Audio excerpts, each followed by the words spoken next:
साध संगत जी प्यार से कहना। धन निरंकार जी, स्वागत है आप सभी का आपके ही चैनल पर।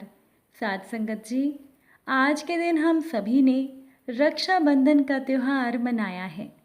तो आज जो साखी मैं आप सभी के लिए लेकर आई हूँ, ये साखी भाई और बहन के प्यार पर आधारित है। तो चलिए ज़्यादा समय ना गवाते हुए आज की साखी सुनते हैं। साध संगत जी, रवि की बड़ी बहन की शादी को 10 साल हो चुके हैं और रवि कभी भी अपनी बहन के ससुराल नहीं गया।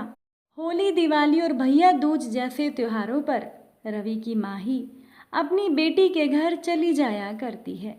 एक दिन की बात है कि रवि की पत्नी रवि से कहने लगी कि आपकी बड़ी बहन जब भी हमारे घर आती है तो उसके बच्चे घर के हालात बिगाड़ कर रख देते हैं। हमारा खर्च दुगना हो जाता है और तुम्हारी माँ हमसे छुप छुपा कर कभी अपनी बेटी को साबुन की पेटी देती है, कभी कपड़े तो कभी सरफ के डिब्बे और कभी कभी तो चावल का थैला भर देती है। अपनी माँ को बोलो कि ये हमारा घर है, कोई खैरात सेंटर नहीं है। रवि को अपनी पत्नी की बातों को सुनकर बहुत गुस्सा आया। वो सोचने लगा कि मैं मुश्किल से खर्च पूरा कर रहा हूँ और मेरी माँ बहन को सब दे देती है। एक दिन की बात है कि रवि की बड़ी बहन अपने मायके में आई हुई थी तो उसके बेटे ने टीवी का रिमोट तोड़ दिया। रवि ने गुस्से में अपनी माँ से कहा कि माँ, दीदी को बोलो कि यहाँ केवल रक्षाबंधन और भैया दूज पर ही आया करे और ये जो आप दीदी को साबुन, सरफ और चावल का थैला भर कर देती है ना, ये बंद कर दे। रवि की माँ चुप रही, लेकिन उसकी बड़ी बहन ने भाई की सारी बातें सुन ली। बहन ने कुछ भी नहीं कहा। शाम के 4 बजे रवि की बड़ी बहन ने अपने बच्चों को तैयार किया और रवि से कहने लगी कि भाई, मुझे बस स्टॉप तक छोड़ाओ। रवि ने अनमने मन से अपनी बहन को कहा कि कुछ दिन और रह लेती, लेकिन उसकी बहन मुस्कुराई और कहने लगी कि नहीं भाई, मेरे बच्चों की छुट्टियां ख़त्म होने वाली हैं। उसके बाद जब रवि और उसके बड़े भाई में ज़मीन का बंटवारा हो रहा था तो रवि ने साफ इनकार कर दिया और कहा कि मैं अपनी ज़मीन में से बहन को हिस्सा नहीं दूंगा। रवि की बहन सामने ही बैठी थी। वो खामोश थी, कुछ भी नहीं बोली। रवि की माँ ने कहा कि बेटी का भी हक बनता है, लेकिन रवि ने अपनी माँ से कहा चाहे कुछ भी हो जाए, मैं बहन को हिस्सा नहीं दूंगा। रवि की पत्नी भी रवि की बड़ी बहन को बुरा भला कहने लगी।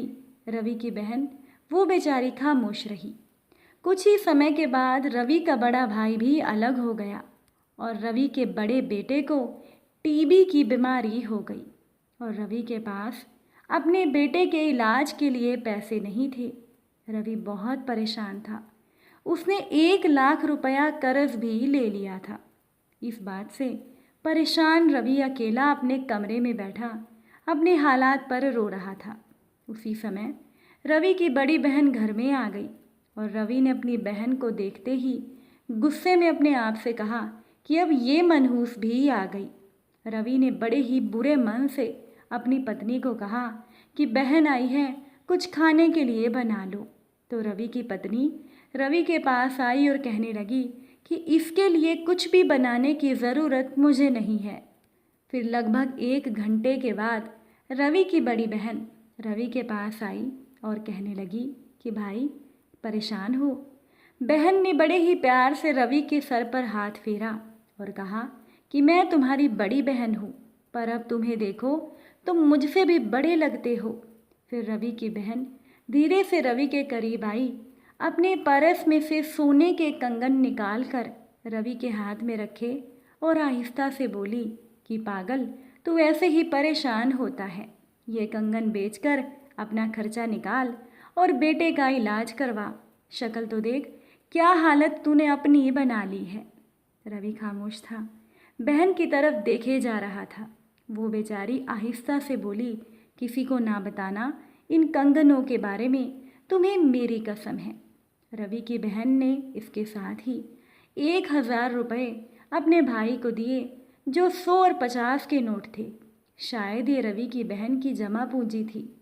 वो रुपए बड़ी बहन ने रवि के जेब में डाला और कहा कि बच्चों को कुछ खाने के लिए ला देना। जल्दी से रवि की बहन ने अपना हाथ रवि के सर पर रखा और कहा कि देख, तेरे बाल सफ़ेद हो गए हैं।